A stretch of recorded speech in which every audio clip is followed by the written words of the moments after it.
Sang Fajar di ufuk dunia. Lukas 2 ayat 14. Kemuliaan bagi Allah di tempat yang maha tinggi dan damai sejahtera di bumi di antara manusia yang berkenan kepadanya. Saudara, malaikat menyampaikan kabar baik kepada para gembala yang sedang menjaga kawanan domba mereka di padang. Kabar baik tentang sukacita besar bagi seluruh bangsa, panti tolau, segenap umat. Kabar baik itu, hari ini telah lahir bagimu juru selamat, yang adalah Kristus, Tuhan di kota Daud. Konotasinya, pembebasan Israel sebagai kaum tertindas. Lihat Lukas 1 ayat 54 dan 55 sebagai bagian dari Magnificat.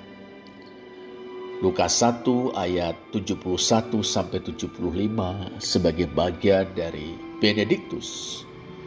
Dan Lukas 1 ayat 29 sampai 32.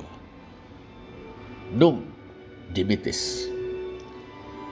Menyambut berita itu, saudara, sejumlah besar bala tentara sorga mengidungkan pujian.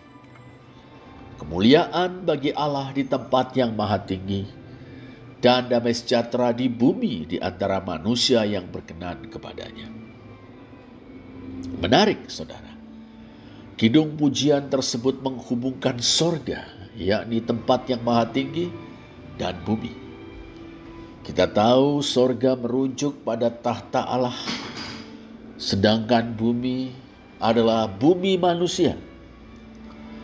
Kelahiran Mesias, yakni anak Daud yang diurapi Allah untuk menyelamatkan Israel sebagai kaum yang tertindas, membuat bala tentara sorga memuliakan Allah yang bertahta di sorga dan berdoa agar Shalom, atau dalam bahasa Yunani Eirene, terwujud di bumi, yakni di antara manusia yang berkenan kepadanya.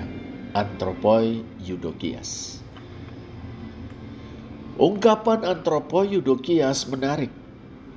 Ungkapan ini bisa diartikan sebagaimana terjemahan baru Lembaga Alkitab Indonesia, manusia yang berkenan kepadanya.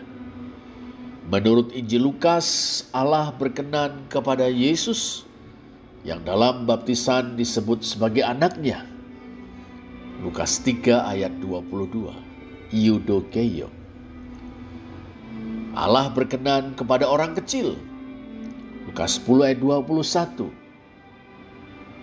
Eudokeia. Orang-orang kecil atau nepia dikontraskan dengan kaum bijak, bestari, dan cerdik pandai. Sophoi, kai, sunetoi. Lukas 10 ayat 21. Allah berkenan kepada kawanan kecil. Lukas 12 ayat 32. Eudokeio.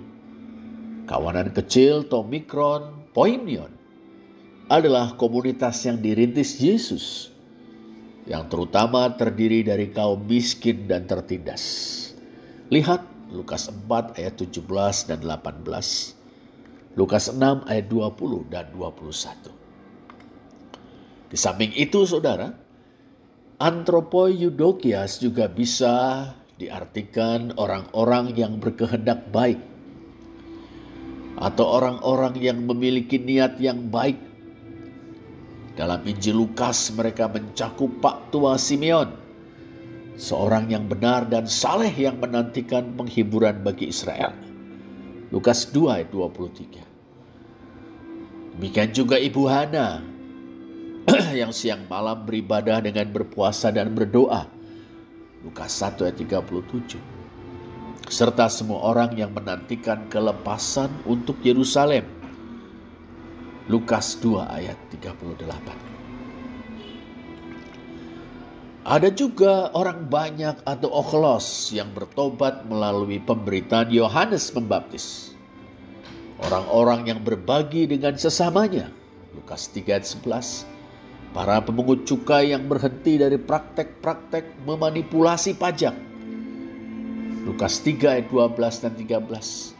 Dan para prajurit yang meninggalkan praktek-praktek memeras dan merampas rakyat. Lukas 3 ayat 14 dan 15. Bersama-sama dengan mereka adalah kaum perempuan yang melayani Yesus dan murid-muridnya dengan kekayaan mereka. Lukas 8 ayat 1-3. Tak ketinggalan Zakheus yang melayani orang miskin dengan setengah dari kekayaannya dan mengembalikan sebanyak 4 kali lipat kepada orang-orang yang pernah diperasnya. Lukas 19 ayat 8. Demikian pula para gembala, orang-orang rendahan yang dikenal kasar, urakan, dan suka mencuri, termasuk dalam kaum orang-orang yang diperkenan Allah dan orang-orang yang berkehendak baik. Begitu pula gadis miskin Maria yang meski gentar tetap bersedia menjadi ibu sang juru selamat.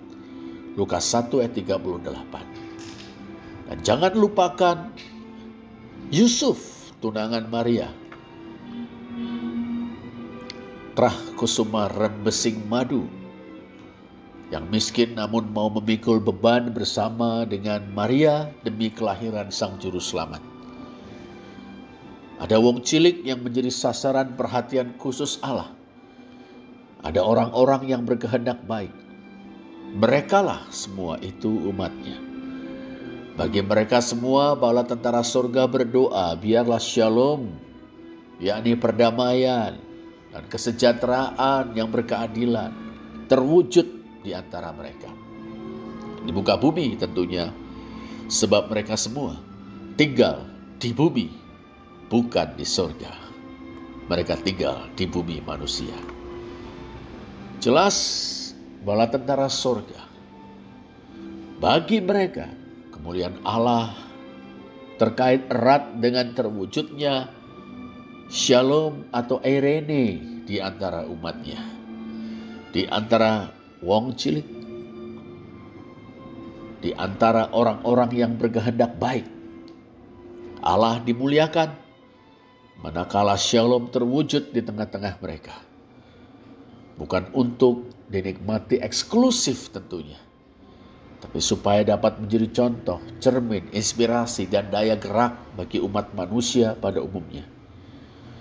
Bahwa shalom atau eirene alias perdamaian dan kesejahteraan yang berkeadilan itu bukan impian kosong,